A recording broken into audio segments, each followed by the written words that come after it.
கிறிஸ்தவ வாழ்க்கைங்கிறது நான் எப்படி வாழ்றேங்கிறத வச்சு வரல, நீங்க எப்படி வாழ்றீங்கிறத வச்சு வரல. கிறிஸ்தவ வாழ்க்கை உங்களுக்கு எப்படி கிடைச்சிருக்குன்னா, இயேசு சிலுவையிலே செத்ததால், இயேசு சிலுவையிலே மரித்ததால், இயேசு சிலுவையிலே உங்களுக்காக நிர்வாணமாக நின்றதுனாலதான் இன்னைக்கு கிறிஸ்தவ வாழ்க்கை உங்களுக்கு இலவசமாக கொடுக்கப்பட்டிருக்கிறது.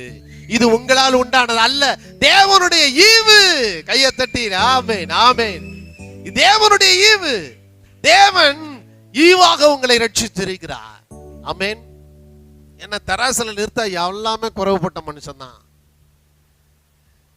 ரோமர் 3:23 சொல்லுது, எல்லாரும் பாவம் செய்து தேவ மகிமை இழந்து போனார்கள் என்று சொல்லுகிறது.